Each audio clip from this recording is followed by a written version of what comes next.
एकनाथ शिंदे जाके पूछ मेरे को कल वो हॉस्पिटल में क्यों मारा, नहीं तो खुलेआम बारूद उड़ा दूंगा। पुलिस तुम तुम्हारा काम करो, मेरी दुश्मनी से एकनाथ शिंदे से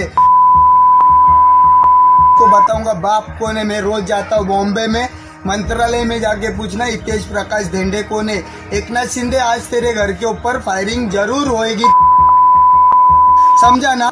उपमुख्यमंत्री एकनाथ शिंदे यांना एका तरुणाने समाज माध्यमांद्वारे शिवीगाळ करत मारण्याची धमकी दिली होती। धमकी देणारा हा तरुण शिंदे यांच्याच कोपरी पाचपाखाडी मतदारसंघातले असल्याचं समोर आलंय। या तरुणाला ठाणे पोलिसांनी अटक केली आहे। दरम्यान ही चित्रफित प्रसारित होताच ठाण्यात शिवसैनिकांकडून संताप व्यक्त करण्यात आला होता। त्यांनी गुन्हा दाखल करण्याची मागणी केली, त्यानुसार पोलिसांनी धावाधावा करत अटक देखील केली।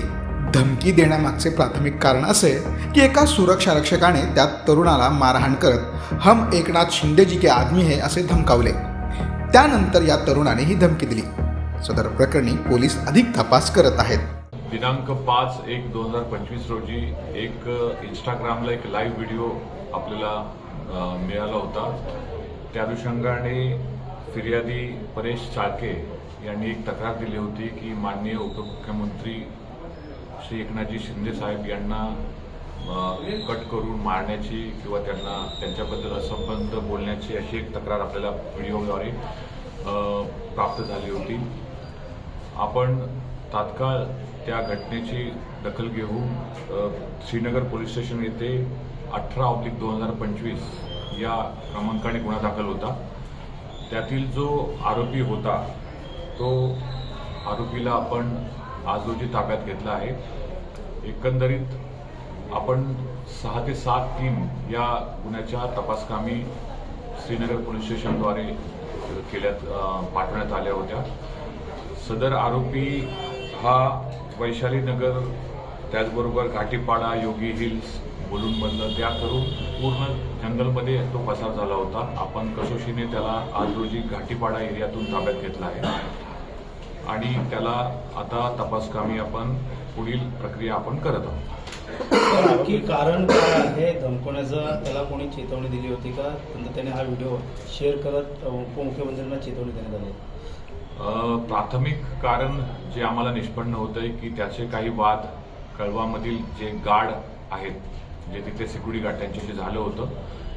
त्याच्यानंतर त्यांचा वाद झाल्यानंतर रागाच्या भरात त्यांनी हे कृत्य केल्याचं प्रथमदर्शी त्याच्या बोलण्यातून वाटतंय, पण पूर्ण आम्हाला तपासामध्ये खात्री केल्याशिवाय आम्ही निश्चित कारण अद्याप सांगता येणार नाही। मात्र आम्ही पुढे तपास करत आहोत। आरोपीला आता माननीय कोर्टासमोर आम्ही हजर करत आहोत। मंत्रालयाचा पण उल्लेख केला होता त्यांनी, मंत्रालयामध्ये माझं नाव विचारा मी कोण आहे। प्राथमिक तपासामध्ये असं दिसतंय की तो रेग्युलर सर्वत्र फिरणारा व्यक्ती आहे। तो मंत्रालयामध्ये जात होता, इथले लोकल सगळ्या गव्हर्नमेंट ऑफिसेसला पण जात होता। आता पुढे त्यांनी नेमकं काय उद्देशाने जात होता ह्याचा तपास बाकी आहे आणि आम्ही तपास करत आहोत। बॅकग्राऊंड काय, कामधंदा काय? बेसिकली हा बेकार आहे, 9वी पास हा अशिक्षित, जवळपास 9वी पास आहे आणि सध्या कोणतंही काम करत नाही। जो मिळेल तो काम मजुरीचं करतो। याचं फॅमिली बॅकग्राऊंड पण तसंच आहे आणि मेजर असं कुठलंही त्याचं शिक्षण किंवा कुठल्या चांगल्या ह्याच्यामध्ये काम करतो असं कुठलंच बॅकग्राऊंड मिळालेलं पकडलेला आहे। ह्याला साथीदार होते का याच्यासोबत अजून? आणि व्हिडिओचं आम्ही प्रथम जे अनालिसिस केलं त्याच्यामध्ये हे स्वतः बनवलेला व्हिडिओ आहे। त्याच्या एक मित्राचा मोबाईल त्यांनी घेतला होता आणि त्या मित्राच्या मोबाईलमध्ये स्वतः व्हिडिओ करून स्वतःच्या इंस्टाग्राम अकाउंटवरती लाईव्ह केलं। क्रिमिनल बॅकग्राऊंड आहे का सर? अगोदर देखील त्याच्यावरती गुन्हे दाखल आहे असं माहिती मिळतं। आम्ही त्याचे बॅकग्राऊंड पूर्ण व्हेरीफाय केलेलं आहे। त्याच्यावरती काही गुन्हे श्रीनगर आणि राबोडीमध्ये दाखल आहेत। सर काय हत्या काय रिकव्हरी काय केली? अद्याप काहीच रिकव्हरी नाहीये, पण पुढे तपासामध्ये आम्ही पूर्ण जे कारवाई आहे कारण का हे अत्यंत सेन्सिटिव्ह प्रकरण आहे, आम्ही व्यवस्थित त्याचं तपास करू। योग्य पद्धतीने ह्याची गुन्ह्याची उकल झाली त्याबद्दल मी श्रीनगर पोलीस स्टेशनचं आभार मानतो आणि पुढे आम्ही निश्चित तपास करतो। विकृत आहे का मेडिकल का रिपोर्ट सादर झाले? अद्याप कुठलेही असं रिपोर्ट सादर केलेला नाहीये, पण त्याचे फॅमिलीशी बोलून आम्ही पुढे तपास करतो आहोत। पण त्याचं जे वर्तन आहे ते असंबद्ध असं वाटते असं फॅमिलीचं म्हणणं आहे। जो प्रकार घडला त्याच्यामध्ये ते आरोपींनी एकनाथ शिंदे साहेब आपले उपमुख्यमंत्री त्यांना एकदम खालच्या थराला जाऊन त्यांनी भाषा वापरली होती, शिव्या दिल्या होत्या आणि सांगितलं होतं की रात्री घरावरती फायरिंग करणार म्हणून. मग आम्ही सगळे आमचे पदाधिकारी घेऊन इकडे येऊन आम्ही जी गुन्हा दाखल केला त्याच्यावरती पोलिसांनी श्रीनगर पोलीस स्टेशननी खूप क्विक ॲक्शन घेऊन 12 तासाच्या आत त्याला अटक केली. आमचे कार्यकर्ते सगळे पोलिसांबरोबर काल अख्खा डोंगर पिंजून काढला होता. जिथे माहिती भेटली तिथे मारुती बालशंकर, सगळे सुनील मोरे, सगळे आमचे पदाधिकारी पोलिसांबरोबर त्यांना सहकार्य करत होते. पण सकाळी तो मुंबईला त्याला ट्रेस झाले आणि पोलिसांनी 12 तासाच्या आत छडा लावून त्याला अटक केली. वेळीच जर ट्रेस नसेल झाला तर नाचक्की झाली असती पोलिसांची. त्याशिवाय तुम्ही आता या ठिकाणी जसं त्याला आणलं ना ते शिवसैनिक स्टाईल दाखवली असते. नाही, आम्हाला भेटला असता तर आम्ही त्याला आमच्या पद्धतीने विचारणा केलीच असती की बाबा असं का केलंस. पण शिवसेना स्टाईल करणं थोडं चुकीचं झालं असतं, कारण तो गुन्हा दाखल झाला होता.